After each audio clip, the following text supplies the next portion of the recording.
पौधों का जीवन। रात के 9 बजे थे। बिजली न होने के कारण, इलेक्ट्रिसिटी नहीं थी घर में, बिजली न होने के कारण सब आंगन में बैठे बातें कर रहे थे। उस दिन इलेक्ट्रिसिटी नहीं थी तो सारे फ्री थे, इसलिए सर अपने घर के आंगन में, मतलब घर के बाहर जो खाली स्पेस होती है वरांडा, उसमें बैठकर बातें कर रहे थे। अचानक काजल क्यारी की बेल को पकड़कर हिलाने लगी। एक बेल दिखी, वो क्यारी की बेल थी, वो उसे पकड़कर हिलाने लगी। माँ ने मना किया, बेटी नहीं, इस समय पौधों को नहीं छेड़ना चाहिए।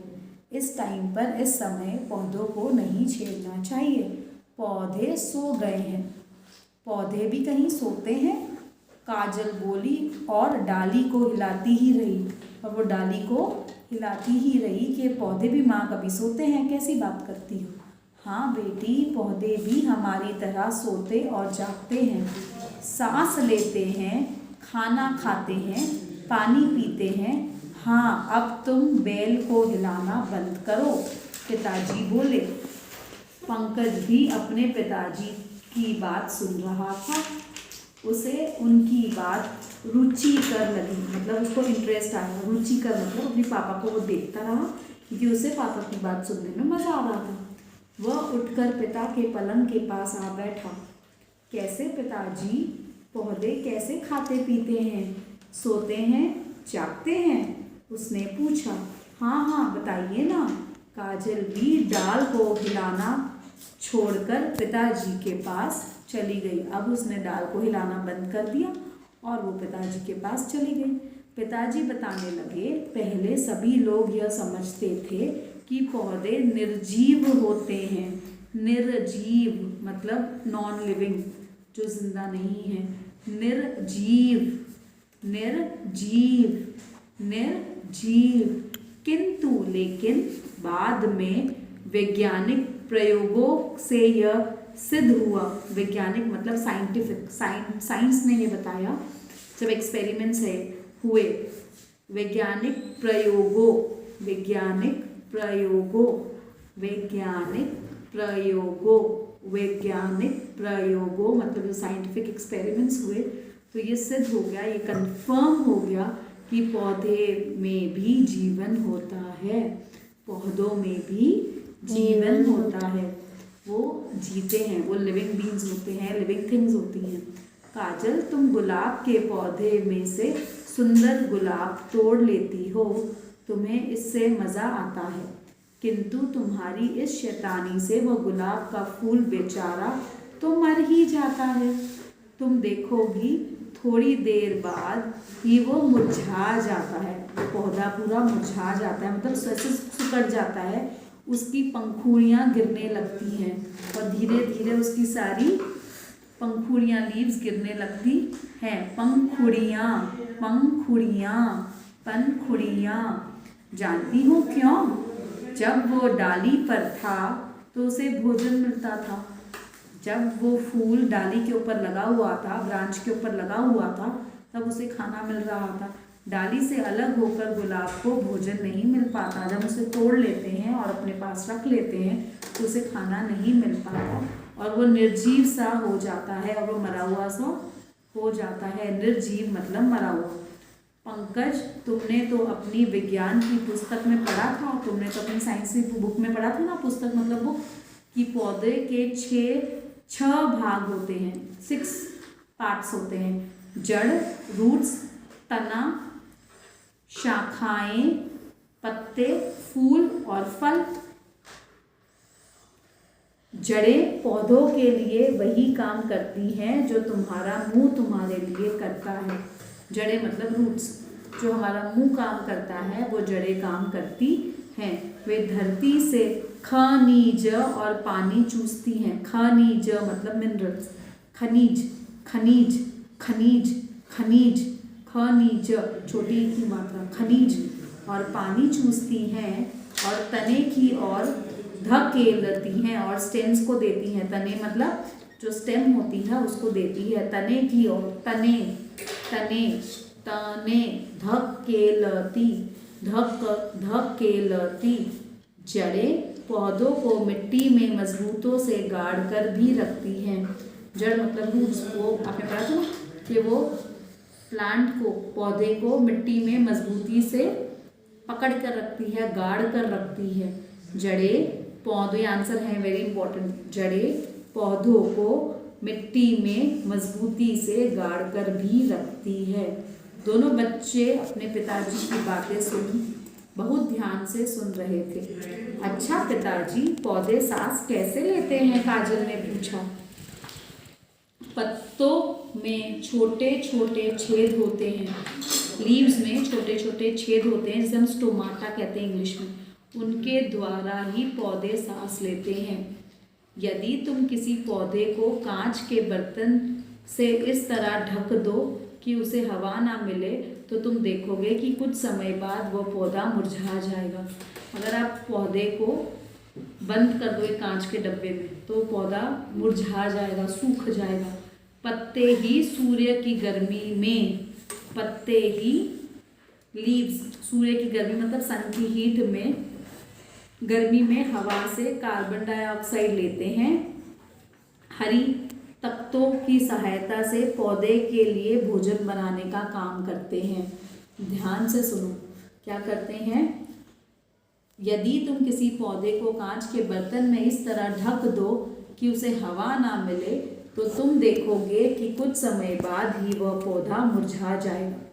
पत्ते ही सूर्य की गर्मी में, लीव्स सूरज की गर्मी में, सूर्य की गर्मी में, सूरज की गर्मी में हवा से कार्बन डाइऑक्साइड लेकर हरी तख्तों की सहायता, ग्रीन लीव्स की सहायता से पौधे के लिए भोजन बनाने का काम करते हैं। पिताजी, कार्बन डाइऑक्साइड क्या गंदी हवा को कहते हैं? पंकज ने पूछा। तुम ठीक कहते हो, लेकिन पौधों के जीवन के लिए ये आवश्यक है, इम्पॉर्टेंट है। आवश्यक मतलब इम्पॉर्टेंट। इस तरह पौधे हवा में से कार्बन डाइऑक्साइड ग्रहण कर उसे हमारे लिए शुद्ध करने का काम करते हैं। उस हवा को वो शुद्ध कर देते हैं। पिताजी बोले। पिताजी, तना और शाखाएं पौधा के लिए क्या करती हैं? तुमने पढ़ा था स्टेम क्या करती है? जो रूट्स से वाटर और मिनरल्स मिलते हैं, वो स्टेम उसे पूरे प्लांट को देती है। पंकज ने फिर पूछा। तना और शाखाएं पौधों को आकार प्रदान करती है। आकार मतलब शेप देती है। आकार मतलब शेप देती है तथा पत्तों द्वारा बनाया भोजन नीचे जड़ों तक और जड़ों द्वारा चूसे गए खनिज और पानी को पत्तों तक पहुंचाते हैं। Very important. तना और शाखाएं, तना मतलब स्टेम और शाखाएं मतलब ब्रांचेस, पौधे को आकार प्रदान करते हैं। मतलब जैसे बोन्स हमें शेप देते हैं हमारी बॉडी को, वैसे तना और शाखाएं। इंटरेस्टिंग ही है। पढ़ा रही हूँ, सामने बैठे हो, वीडियो बना रहे हो, पर कोई इंटरेस्ट नहीं। फिजिकली प्रेजेंट हो पर मेंटली नहीं, कोई फायदा नहीं। तना और शाखाएं पौधे के आकार, पौधों को आकार प्रदान करती है तथा पत्तों द्वारा बनाया भोजन, जो लीव्स खाना बनाती है, उसे जड़ों तक और जड़ों द्वारा चूसे गए खनिज और पानी को पत्तों तक पहुंचाती है। तो दो चीज़ें उसमें, पत्तों द्वारा बनाया गया भोजन नीचे जड़ों तक और जड़ों द्वारा। तो लीव्स, जो स्टेम का क्या काम होता है? लीव्स जो खाना बनाती है उसे पूरे प्लांट को देते हैं और जड़ों को भी देते हैं, और जड़ें जो खनिज और पानी लेते हैं मिट्टी से, उसको पूरे के पूरे पौधों को देती है।